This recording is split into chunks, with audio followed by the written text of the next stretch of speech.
Wala muna tayong nakakatawang content for today's video. Nakakatakam lang. Ay, ito pala si Thea nakakatawa sapagkat nag-insist baga namang mamangka ay hindi man din naman pala marunong ay aragat paikot-ikot kami din sa ilog. Pag nga hindi umiikot aring bangka at nagtutuloy-tuloy sa pag-andar ay tuwang-tuwa nga at ang pagkagaling-galing na daw niya. Akala mo talaga'y umuusad. Kako nga ipagpatuloy mo lang yan nang mabawas-bawasan naman ng iyong tinatagong bilbil. Charot! Hindi, yung basado.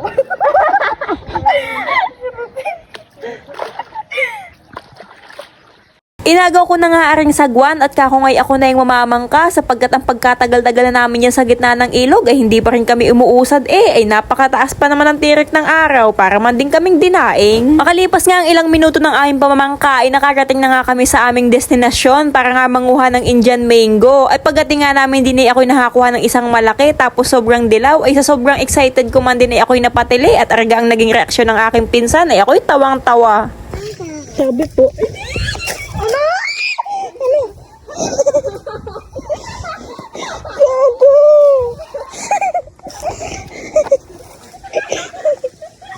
Kala ko'y kumay kung ano, tata. Nervous ako sa iyo eh. Natakot ako. Kala ko'y may kung ano di dyan.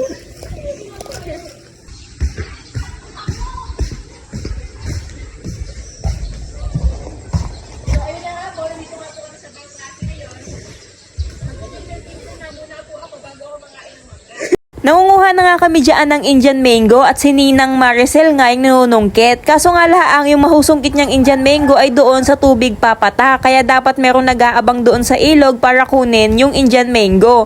Kaso nga laang ay pag nabagsakan ka nga ng Indian mango ay talagang bukol. Kaya naman are at turuan kung sino ang mag-aabang ay masakit din nga naman pag nabagsakan aroy gaa. Yan o, paano naman tindi? Paano din maligo na lang uli? Ang sos ko po. Ito si Thea oh.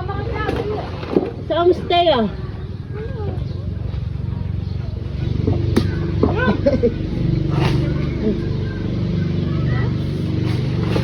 Bam! Yan, dami.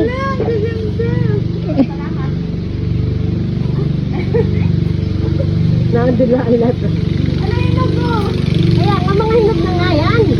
Paano din yung libot sayang? Sabi ako na yung ay hindi talaga yun yung kaya. Hindi yun. Ano na yung plastic ko kasi yan yun? Ayun nga.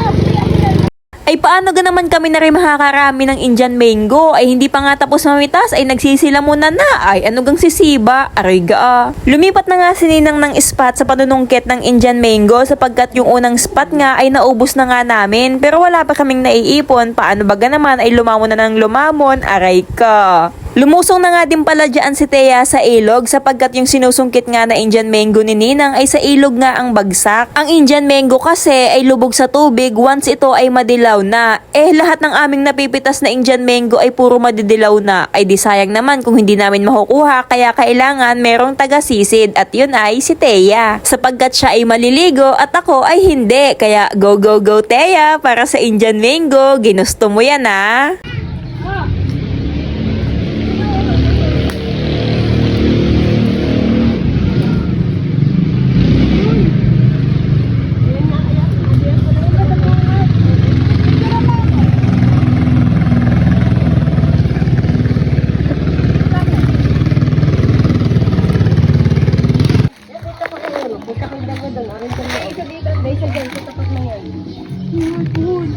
Di ka anuhin yan. Ang laki-laki mo.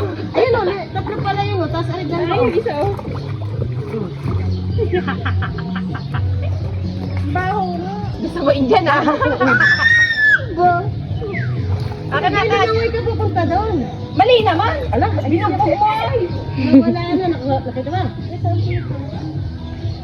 Maliit. Oh, meron pa nga yan doon. Ito, laki o. Ayusin mo ng ano. Hindi. Ayun o. Yung tatlo pa yan.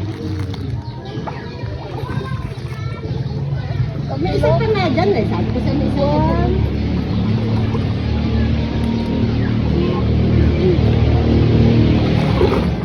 Yung isa dito. Pagka nag-anak naman eh. Opo. Ay, naku na na ano. Bili pa rin yun ako.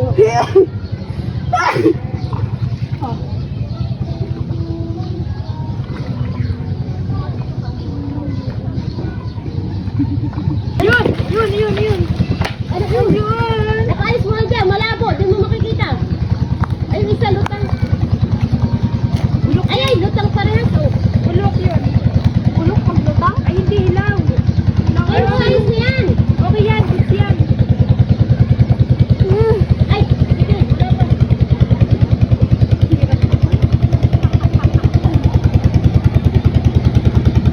Ay, gusto mo na ito dyan. Ay, may nakikita ka pa dyan? Wala nila. Chiririt.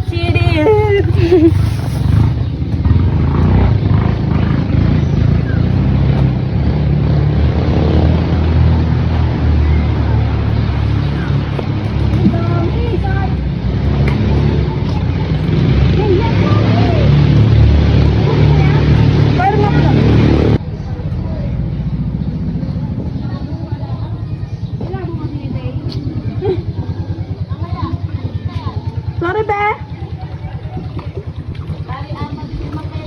Huwag mo pa yun, malaki lubog. Ayan yun. Puno na storage niyan.